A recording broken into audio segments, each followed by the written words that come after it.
ಇನ್ನೆಷ್ಟೊತ್ತು ಅಂತ ಬಿಡ್ಲಿಕ್ಕೆ ಸಾಧ್ಯ? ಸಂಜೆ ಒಳಗಡೆಗೆ ಖಂಡಿತವಾಗಲೂ ಪಟ್ಟಿ ಅಂತಿಮ ಆಗುತ್ತೆ. ಇದೇ ಮಾತನ್ನು KJ ಜಾರ್ಜ್ ಕೂಡ ಹೇಳ್ತಾರೆ, ಹಿರಿಯ ನಾಯಕರು.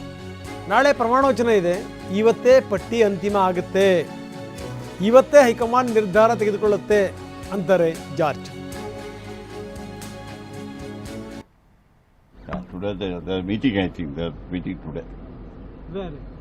That I don't know. They are meeting today, it will be finalized today. I think so, I command that. Because tomorrow is the swearing ceremony. Okay. Sir, there is a news that you are going to bring Congress President of Karnataka.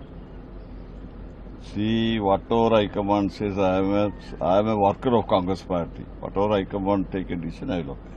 Yeah, today they are meeting, I think they are meeting today. Where? ಬನ್ನಿ, ನಮ್ಮ ಪ್ರತಿನಿಧಿ ಮಹೇಶ್ ಈಗ ನಮ್ಮೊಂದಿಗೆ ನೇರ ಸಂಪರ್ಕದಲ್ಲಿದ್ದಾರೆ. ಮಹೇಶ್, ನೋಡ್ತಾ ಇದ್ದೀವಿ ಹಿಂಡು ದಂಡು ಅಲ್ಲೇ ಇದೆ, ಕಾಯ್ತಾ ಇದ್ದಾರೆ. ಜೊತೆಗೆ ಏನು ಅಂತಂದರೆ ಕೆಲ ನಾಯಕರುಗಳನ್ನು ಸಾರ್ ನಾವು 4 ಜನ ಬಂದಿದ್ದೀವಿ ಅಂತ ಹೇಳುವಂಥ ಪ್ರಯತ್ನ ಮಾಡ್ತಾರೆ. ಆದರೆ ನಾಯಕರುಗಳು ಯಾರ ಮಾತನ್ನು ಕೂಡ ಕೇಳಿಸ್ಕೊಳ್ಳುವಂಥ ಸ್ಥಿತಿಲಿಲ್ಲ. ಹೆಂಗಾದರೂ ಮಾಡಿ ಇವತ್ತು ಸಂಜೆ ಒಳಗಡೆ ಪಟ್ಟಿ ಬರಬೇಕು, ಆ ಪ್ರಯತ್ನಗಳು ನಡೀತಾ ಇದೆ. ಯಾರ್ಯಾರು ಬೀಡು ಬಿಟ್ಟಿದ್ದಾರೆ ದೆಹಲಿನಲ್ಲಿ, ಏನೇನು ನಡೀತಾ ಇದೆ ಲಾಬಿ?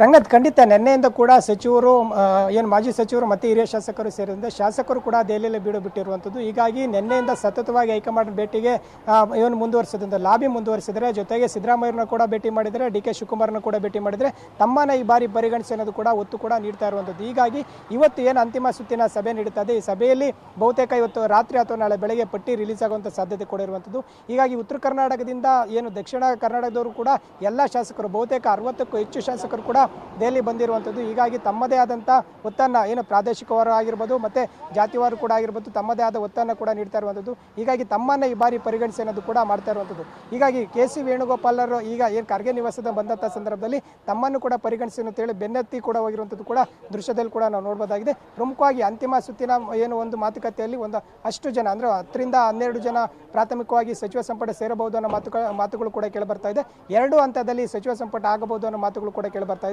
ಈಗ ಸಭೆ ನಡೀತಾ ಇದೆ. ಇದರಲ್ಲಿ DCM ಆಗಬೇಕಾ ಬೇಡ ಅನ್ನೋದು ಕೂಡ ಹೈಕಮಾಂಡ್ ಚರ್ಚೆ ಮಾಡ್ತಿದೆ. ಇದ್ರ ಜೊತೆಗೆ KPCC ಅಧ್ಯಕ್ಷರ ವಿಚಾರ ಕೂಡ ಚರ್ಚೆ ಮಾಡ್ತಿದೆ. ಪ್ರಮುಖವಾಗಿ ಈ ಬಾರಿ 2 ವರ್ಷ ಇನ್ನು ಉಳಿದಂತೆ 2 ವರ್ಷ ಏನಿದೆ ಸರ್ಕಾರದಲ್ಲಿ ತಾವು ಸಚಿವರು ಆಗಬೇಕನ್ನೋದು ಆಕಾಂಕ್ಷೆಗಳು ಕೂಡ ಹೆಚ್ಚಾಗಿರುವಂಥದ್ದು. ಹೀಗಾಗಿ ನಿನ್ನೆಯಿಂದನೇ ದೆಹಲಿಯಲ್ಲಿ ಸಾಕಷ್ಟು ಶಾಸಕರು ಕೂಡ ಬೀಡು ಬಿಟ್ಟಿದ್ದಾರೆ. ಸಿದ್ದರಾಮಯ್ಯನವ್ರನ್ನ, DK ಶಿವಕುಮಾರ್ನ, ಸುರ್ಜೇವಾಲಾರನ್ನ ಮತ್ತು ಏನು KC ವೇಣುಗೋಪಾಲರನ್ನ, ಖರ್ಗೆ ಅವ್ರನ್ನ ಭೇಟಿ ಮಾಡಿ ಈ ಬಾರಿ ಅವಕಾಶ ಕೊಡಲೇಬೇಕು ಅನ್ನುವಂಥ ಒತ್ತು ಕೂಡ ಮಾಡ್ತಾ ಇರುವಂಥದ್ದು. ರಂಗನಾಥ್,